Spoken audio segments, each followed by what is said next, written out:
Good day, fellow South Africans and citizens of the world.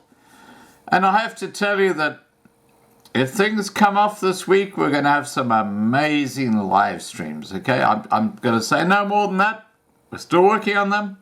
Thank you for my team in the background. You're doing an amazing job. And this is all about C. Remember C? The guy who has skills in working with aeroplanes.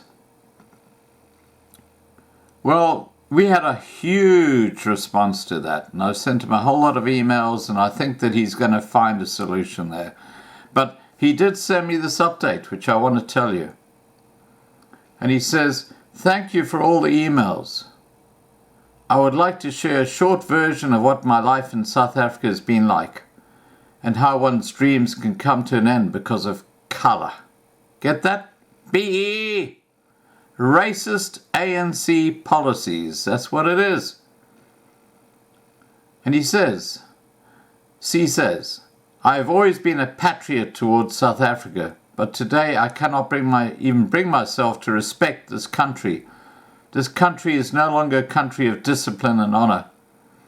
I remember the days when one could play outside without the fear of being kidnapped, or when you purchased goods at fair prices or visited a doctor and he gave you the correct medicine for your sickness.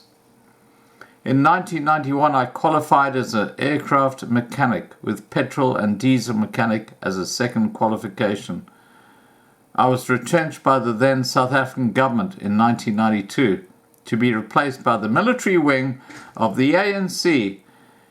Many of my co-workers went through the same. You're talking about complete intakes of white men that were qualified, retrenched by the white government to be replaced by the blacks from the military wing of the ANC.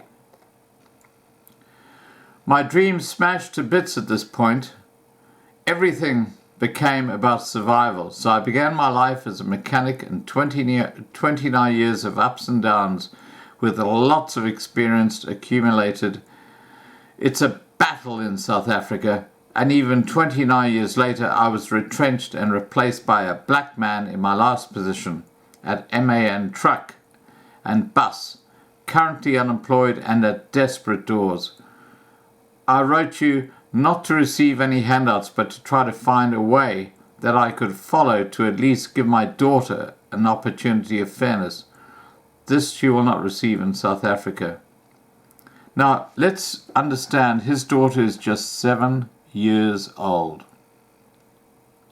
Who would not want to do the same thing for his daughter? You see, about 4 to 5 months ago, my daughter was walking with a friend when a Golf with 4 black men stopped and tried to grab them. Fortunately, they were outside her friend's house, and her friend's father was able to scare these blacks off.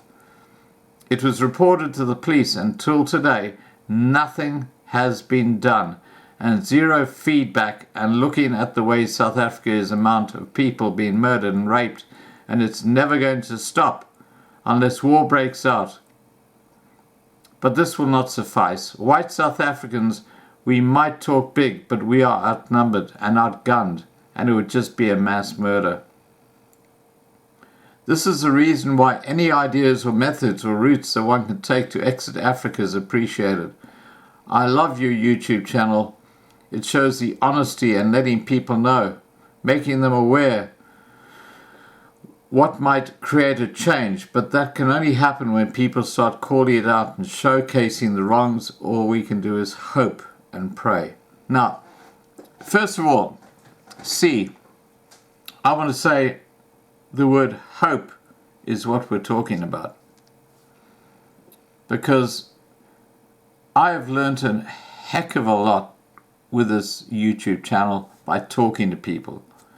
People like Dirk, like Marius, like Patrick, like Dwayne. You know, the huge number of people who understand what is going on behind the scenes in South Africa. And I have to tell you that I think there's going to be a huge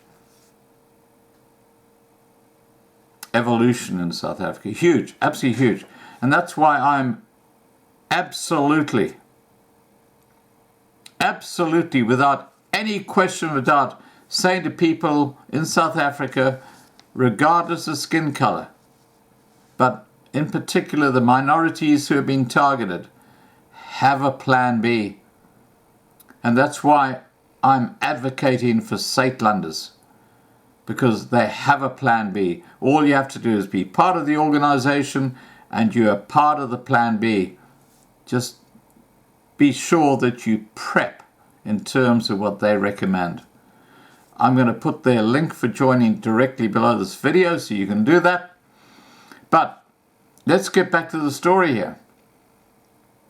Okay, the story here is what is happening in South Africa.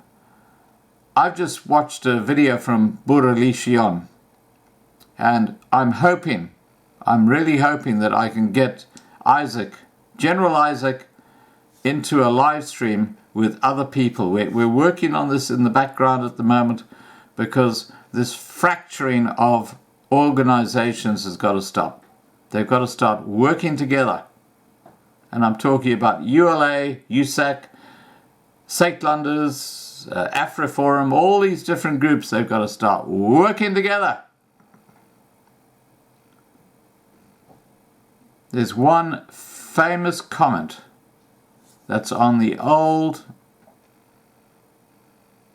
half-cent piece, and that is that Eendracht maakt Macht.